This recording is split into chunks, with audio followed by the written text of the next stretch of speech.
नमस्कार and welcome you all to world affairs. मैं हूं प्रशांत धवन। 1.45 बिलियन डॉलर्स के ड्रग्स हाल ही में पकड़े गए। इतना बड़ा ड्रग बस्ट भारत की हिस्ट्री में कभी हुआ नहीं है। हम यहाँ पर बात कर रहे हैं 2500 केजी ड्रग्स की, जिसकी टोटल वैल्यू एस्टिमेट की जा रही है कि 12 से लेकर 15,000 करोड़ के आसपास होगी। ऑफ कोर्स सड़कों पे जब ये बेचा जाता है आम लोगों को तब पता नहीं कितना महंगा बेचा जाता है, बट ओवरऑल हम बिलियंस की बात कर रहे हैं यहाँ पर। ये कोई छोटी बात नहीं है।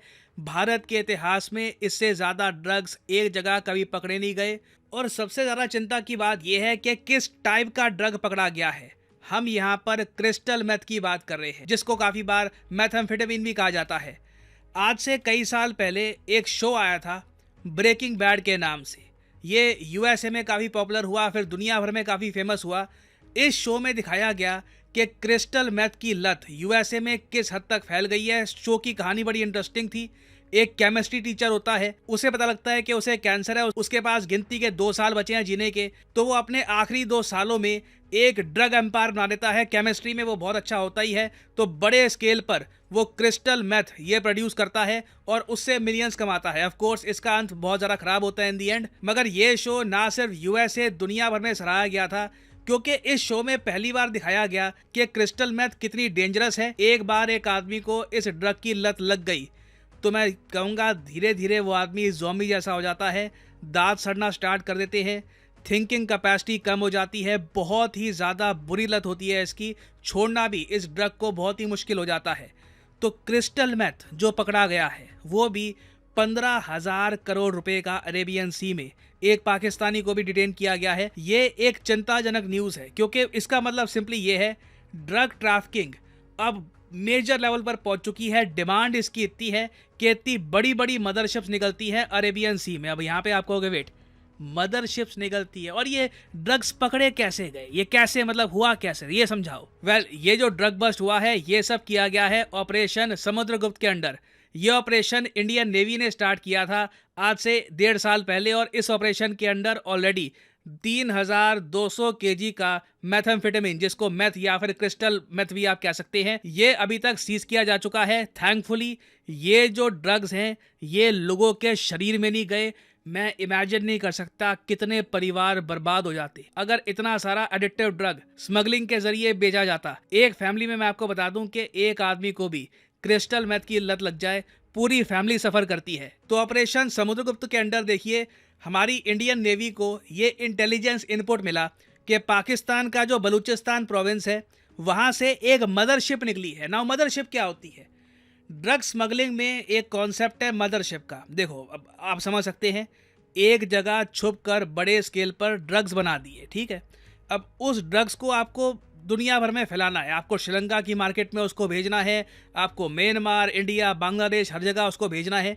तो ऑब्वियसली एक शिप में जो ड्रग्स है वो सीधा हर देश में रुकेगी तो नहीं, that will be very risky. तो ये मदरशिप क्या करती है कि बहुत सारे ड्रग्स अपने पास रख के, इस केस में जरा बताया जा रहा है 2500 या फिर 3,000 केजी के जो ड्रग्स हैं ये रख के अरेबियन सी के बीचों बीच या फिर अरेबियन सी के आसपास घूमती रहती है। और फिर बहुत से जो और कंट्रीज है जैसे श्रीलंका हो गया या फिर म्यांमार या इंडिया, यहाँ से ड्रग स्मगलर्स अलग से आते हैं इस मदरशिप के पास अपनी शिप्स में। यहाँ से ड्रग्स परचेज करते हैं, अपनी शिप्स में डालते हैं और फिर अपनी कंट्रीज में बेचना स्टार्ट कर देते हैं। तो इस पर्टिकुलर केस में क्या हुआ कि पाकिस्तान से ये मदरशिप निकली, ये अपना काम कर रही थी, मगर इंडियन नेवी को पता लग गया कि ये एक बड़ी मदरशिप है, यहाँ पर ड्रग्स हो सकते हैं। तो इंडियन नेवी ने इस शिप को धर लिया और फिर तो खैर सब लोग शॉक थे कि इस मदरशिप में इतना सारा ड्रग्स था जो इस पूरे रीजन में पता नहीं कितने लोगों की ज़िंदगी बर्बाद करने वाला था। और अगर आप सोच रहे हैं कि इस ऑपरेशन में एक पाकिस्तानी भी पकड़ा गया, तो ये तो एक बहुत ज़्यादा हमने एक्सपोज कर दिया पाकिस्तान को कि देखिए पाकिस्तान यहाँ पे ड्रग्स वगैरह फैलाता है। देखिए क्या एक्सपोज करना, ये बात दुनिया को पता है, ठीक है। ये बात बहुत लंबे समय से हम देख रहे हैं। पाकिस्तान में ये आप देखोगे इनकी एक बड़ी आबादी है, इनको क्रिस्टल मेथ की लत लग चुकी है। आप जो पाकिस्तान के बड़े शहर हैं लाहौर या इस्लामाबाद, इनके बाहर जाके जो इनका रूरल एरिया देखोगे, आप बलूचिस्तान देखोगे, इतनी सारी फैमिलीज़ आपको बर्बाद मिलेगी। कई नौजवान लड़के होते हैं जो फ्यूचर में बहुत कुछ कर सकते थे, मगर उनको क्रिस्टल मेथ की गंदी लत लग गई और उसके बाद लिटरली वो ज़ॉम्बी जैसे ही बन जाते हैं। लाइफ में आगे कुछ बचता नहीं है उनके। और अनफॉर्चुनेट बात यह है कि पाकिस्तान की सरकार भी इस बात को एक्सेप्ट नहीं कर रही कि इनके यहाँ क्रिस्टल मेथ की एडिक्शन बहुत ज़्यादा हाई लेवल पे पहुँच गई है। और आप खुद सोच सकते हैं कि ऐसा देश जहाँ पे लॉ एंड ऑर्डर ढंग से काम ना करता हो, जहाँ पर मतलब आपके सामने ये जो रिसेंटली हुआ पूरा सर्कस था, इमरान खान को जैसे अरेस्ट किया, फिर लोगों ने तोड़ा फोड़ी करनी स्टार्ट कर दी, फिर सुप्रीम कोर्ट कहीं से बीच में आ गया, इमरान खान को रिलीज़ कर दिया गया। कहीं से लगता नहीं है कि एक रूल बेस्ड ऑर्डर पे चलने वाला देश है। तो ऐसे कंट्री में देखो, ना सिर्फ क्रिस्टल मेथ बेचना, बनाना भी काफ़ी आसान पड़ जाता है। इसलिए आप देखोगे इंटरनेशनली कुछ लोकेशंस है जहाँ पे माना जाता है कि ड्रग्स मैन्युफैक्चर भी बहुत ही आराम से किए जाते हैं और यहीं से ड्रग्स दुनिया भर में फैलते हैं। ये देश यहाँ पे मैंने मार्क कर रखे हैं, जैसे मेक्सिको, कोलंबिया के ड्रग्स मशहूर हैं। उसके अलावा ईरान, पाकिस्तान, अफगानिस्तान, इसको गोल्डन क्रेसेंट भी कहा जाता है। फिर एक गोल्डन ट्रायंगल है, यहाँ पे बर्मा, वियतनाम, लाओस, थाईलैंड का, यहाँ पर भी ड्रग्स की स्मगलिंग होती है बड़े स्केल पर। इंडिया थैंकफुली मैं यहाँ पर कहूँगा ऐसे कंट्री की तरह खड़ा है जो इस पूरे रीजन को ड्रग से बचाने की कोशिश कर रहा है। क्योंकि देखो, साउथ एशिया, ईस्ट एशिया को अगर बर्बाद करना है तो उसका सबसे आसान तरीका है जो यूथ है हमारा, जो यंग पॉपुलेशन है, जो बहुत इम्प्रेशनेबल होते हैं, काफ़ी बार कूल बनने के चक्कर में भी, पीयर प्रेशर में भी ऐसे ड्रग्स की तरफ धकेले जाते हैं। तो ये जो यूथ है साउथ एशिया का, आसियान कंट्रीज़ का, इसे ड्रग्स से बचाना बहुत ही इंपॉर्टेंट है, नहीं तो ये पूरा रीजन सफ़र करेगा इन द फ्यूचर। और इसलिए आपने देखा होगा इंडिया ने ओपनली ये कहा है कि कोई भी देश हो इंडियन ओशन रीजन में, उसे ड्रग्स, आतंकवाद से लड़ने के लिए हथियार चाहिए, इंडिया सप्लाई करने को तैयार है। उसके अलावा इंडिया ने पहला अपने आप में ये एक पहली कॉन्फ्रेंस थी एंटी नारकोटिक्स टास्क फोर्स की, ये भी रखी रिसेंटली।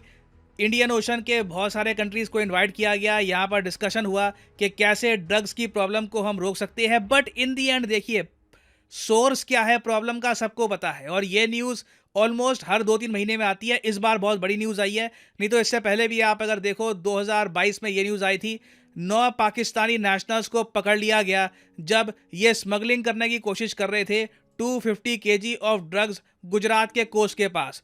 एक और न्यूज़ सुनो, राजस्थान के पास में ड्रग स्मगलिंग की जा रही थी, जो पाकिस्तान साइड है बॉर्डर की, वहां से स्मगलर्स ड्रग्स इंडिया की साइड में ला रहे थे।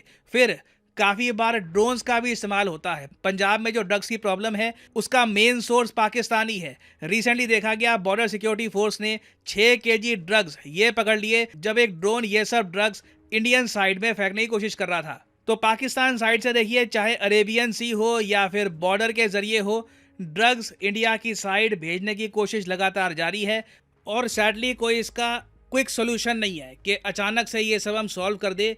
घूम फिर के देखिए, लॉन्ग टर्म में पाकिस्तान के लोगों में, जो आम नागरिक है पाकिस्तान में, जब तक ये अवेयरनेस नहीं आती कि इनकी एक बड़ी आबादी ड्रग्स के नशे में बिल्कुल डूब चुकी है, इनकी आर्मी, इनकी जो बाकी फोर्सेस हैं, ये पॉलिटिक्स ज़रा कर रही है, ड्रग्स की जो एडिक्शन है उसको मैनेज नहीं कर रही, तब तक पाकिस्तान में कोई बड़ा चेंज आएगा नहीं और यहाँ से ड्रग्स पूरे रीजन में लगातार फैलते रहेंगे। इंडिया को देखिए अभी के लिए यही करना होगा, हमारी नेवी अरेबियन सी को डोमिनेट करे, ये बहुत ही इंपॉर्टेंट है। क्योंकि जितनी हमारी डोमिनेशन होगी अरेबियन सी में, पाकिस्तान से जो मदरशिप्स आ रही हैं ये अपना काम नहीं कर पाएंगी।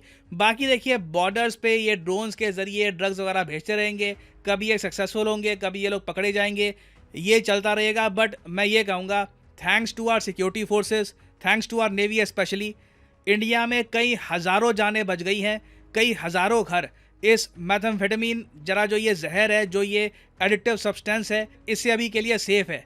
तो देखिए, हमारी सिक्योरिटी फोर्सेस ऐसा नहीं है कि सिर्फ गोलियों से हमको बचाती है या दुश्मन से बचाती है, जो ये ड्रग्स से हमारी रक्षा हो रही है, ये भी देश के लिए एक बड़ी सेवा है। नाउ फाइनली यहाँ पे मैं आपसे एक क्वेश्चन पूछूंगा। यूएन हर साल ऑब्जर्व करता है international day against drug abuse and illicit trafficking. आपको बताना है कि ये दिन कब ऑब्जर्व किया जाता है। 2 मिनट गूगल करोगे, मिल जाएगा। कमेंट सेक्शन में करिए आंसर।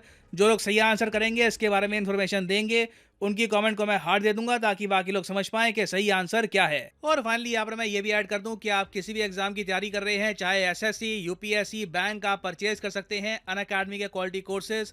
कमेंट सेक्शन में जाइए, पिन कमेंट में यहाँ पे आपको मिलेंगे link. For example let's say आपको प्रिपेयर करना है यूपीएससी के एग्जाम के लिए, तो यूपीएससी के लिंक पर यहाँ पर करिए क्लिक और यहाँ पे आप परचेज कर पाएंगे अनअकैडमी का यूपीएससी कोर्स। बट जो प्राइसेस यहाँ पर लिखे हैं, don't ever pay these prices. Simply यहाँ पर कोड डालिए PD10 and the prices will start falling and you will be able to save a lot of money. So use the code PD10 and save money. और इसी note के साथ ये है video का अंत। Thank you for listening. May the gods watch over you.